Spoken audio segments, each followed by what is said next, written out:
যাতায়াত সহজ থেকে সহজতর করতে আরও বিস্তৃত হচ্ছে মেট্রো রেলের অত্যাধুনিক নেটওয়ার্ক। ঢাকা মহানগরীর পাশের গাজীপুর, নারায়ণগঞ্জ, মুন্সিগঞ্জ, মানিকগঞ্জ ও নরসিংদী জেলা আসছে মেট্রো রেলের আওতায়। এতে এই 5 জেলায় তড়িৎ গতিতে স্বাচ্ছন্দ্যে যাতায়াত করা যাবে, সময় বাঁচবে, অসহনীয় জ্যামের পীড়ন থেকে যাত্রীদের মিলবে মুক্তি।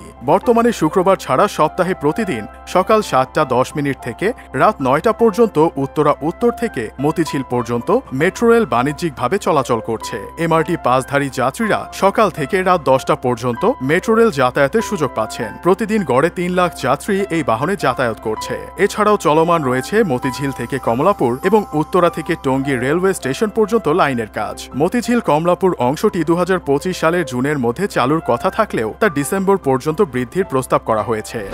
উত্তর থেকে টঙ্গী রেলওয়ে স্টেশন পর্যন্ত লাইনের দৈর্ঘ্য হবে 7.5 কিলোমিটার। এই রুটে হবে নতুন 5টি স্টেশন। এসব লাইনের কাজ শেষ হলে মেট্রো রেল অতিরিক্ত 5 লাখ যাত্রী পরিবহন করতে পারবে। মাত্র 48 মিনিটের মধ্যেই টঙ্গী থেকে কমলাপুরে পৌঁছে যাওয়া যাবে। আগামী 2030 সালের মধ্যে এমআরটি লাইন 2 এর মাধ্যমে নারায়ণগঞ্জ শহর মেট্রো রেলের নেটওয়ার্কে যুক্ত হবে। এমআরটি লাইন 6 এবং এমআরটি লাইন 1 এর মাধ্যমে যুক্ত হবে গাজীপুর ও মুন্সিগঞ্জ জেলা। এমআরটি লাইন 5 নর্দার্ন রুটের মাধ্যমে নরসিংদী ও মানিকগঞ্জ জেলা যুক্ত হবে। এমআরটি লাইন 5 সাউদার্ন ও এমআরটি লাইন 4 সম্প্রসারিত হবে নারায়ণগঞ্জ থেকে ভুলতা ও কাশপুর পর্যন্ত। 2041 সালের মধ্যে এই পরিকল্পনা বাস্তবায়ন করা হবে। ডিএমটিসিএল বলছে 2030 সালের মধ্যে এমআরটি লাইন 2 এর মাধ্যমে নারায়ণগঞ্জ মেট্রো রেল নেটওয়ার্কে যুক্ত হবে। এরপর পর্যায়ক্রমে যুক্ত হবে গাজীপুর, মুন্সিগঞ্জ, মানিকগঞ্জ ও নরসিংদী জেলা। ঢাকা মহানগরী ও পার্শ্ববর্তী এলাকার যানজট নিরসনে এবং পরিবেশ উন্নয়নে অত্যাধুনিক গণপরিবহন হিসেবে ম্যাস র্যাপিড ট্রানজিট পরিকল্পনা, সার্ভে, ডিজাইন, অর্থায়ন, নির্মাণ, পরিচালনা ও রক্ষণাবেক্ষণের জন্য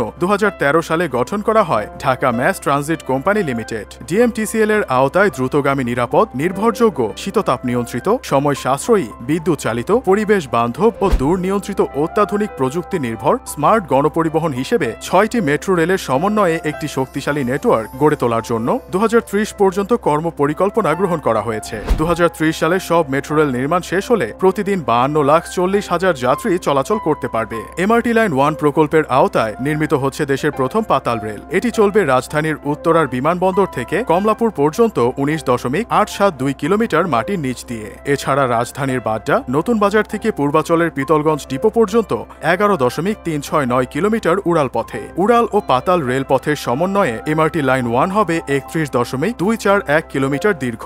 এই রেলপথে 21টি মেট্রো স্টেশন থাকবে। 2026 সালের মধ্যে এই মেট্রো রেলের নির্মাণ কাজ শেষ হবে। দ্বিতীয় পাতাল মেট্রো রেল নির্মিত হচ্ছে সাভারের হেমায়েতপুর থেকে নতুন বাজার ভাটারা পর্যন্ত, এমআরটি লাইন 5 এর নর্দার্ন রুট। এর মধ্যে আমিনবাজার থেকে নতুন বাজার পর্যন্ত 13.50 কিলোমিটার হবে পাতাল। হেমায়েতপুর থেকে আমিনবাজার পর্যন্ত ও নতুন বাজার থেকে ভাটারা পর্যন্ত 6.50 কিলোমিটার হবে উড়াল পথে। 2041 সালের মধ্যে দ্বিতীয় পর্যায়ে এমআরটি লাইন 5 নর্দার্ন রুটকে সাভারের হেমায়েতপুর মেট্রো রেল স্টেশন থেকে ঢাকা জেলার নবীনগর হয়ে বাইপাইল পর্যন্ত এবং নতুন বাজার মেট্রো রেল স্টেশন থেকে নারায়ণগঞ্জ জেলার ভুলতা পর্যন্ত বৃদ্ধি করা হবে। তৃতীয় পর্যায়ে 2051 সালের মধ্যে এমআরটি লাইন 6 রুটকে উত্তর মেট্রো রেল স্টেশন থেকে ঢাকা জেলার আশুলিয়া হয়ে বাইপাইল পর্যন্ত বৃদ্ধি পরিকল্পনা রয়েছে। এমআরটি লাইন 1 রুটকে Purbachal terminal metro rail station থেকে নরসিংদী জেলার শেখেরচর পর্যন্ত বৃদ্ধি করা হবে। এমআরটি লাইন 5 নর্দার্ন রুটকে ভুলতা থেকে নরসিংদী জেলা সদর পর্যন্ত এবং নবীনগর থেকে মানিকগঞ্জ জেলা পর্যন্ত বৃদ্ধি করা হবে। ঢাকাকে ডিসেন্ট্রালাইজেশনের অংশ হিসেবেই নেওয়া হয়েছে এই উদ্যোগ। এই উদ্যোগের মাধ্যমে 5 জেলায় যাতায়াতে স্বস্তি আসবে এবং ঢাকার মানুষের চাপ কমবে।